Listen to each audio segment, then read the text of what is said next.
So I want to talk about your, do you call it an illness or sickness? What would you call it? A condition. A condition. I like that word. It's a condition. It's a condition. Yeah, it's a condition because when you say disease, you think sick. And I'm not sick.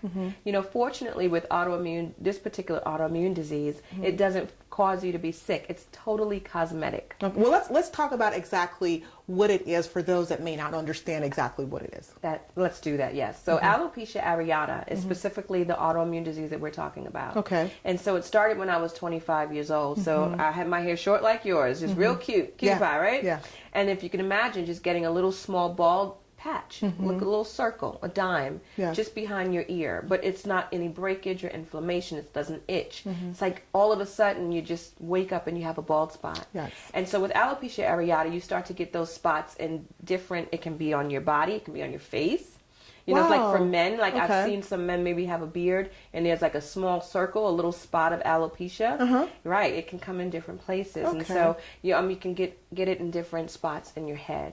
And so, you know, there's no cure for it. But for most people, it could be triggered maybe by stress, a trauma. You know, there's no rhyme or reason. There's a whole bunch of theories of why. And everybody's story is different because you have little children that have this condition. Wow. You men, women, all ages, black, white, all over. You know, there is no one person that deals with this.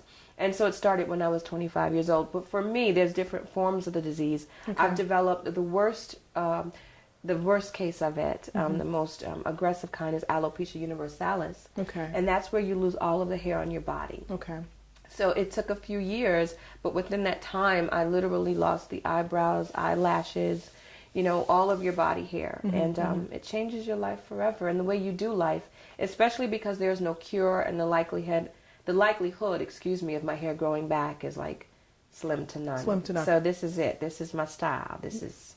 I am. So let's talk about how did you deal with that? So you're a young woman, you're 25. I was 25. You're, you know, living life and all of a sudden you are losing your hair.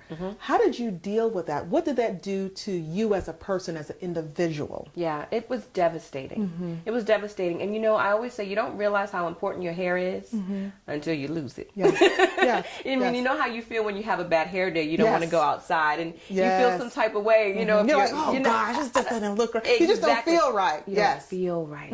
And that's a feeling when your hair is falling out and there's nothing you can do about it. You can't say, oh, I'll just go to the hairdresser and get this fixed.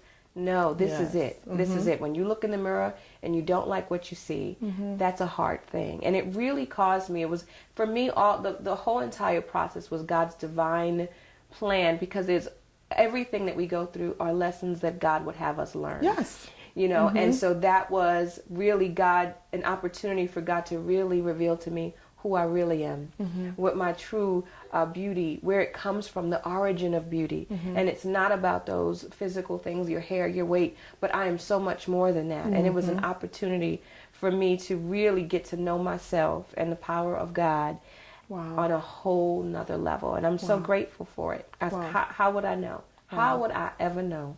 Wow, that you could even make it through what you have been through. And then to turn around and turn it around into an opportunity to be a queen and to make history and now have a legacy for my family to be the first bald beauty queen of the state of North Carolina. You don't know what God has in store for you, why he's taking you through the trials that you go through. We don't. We honest to goodness, we don't.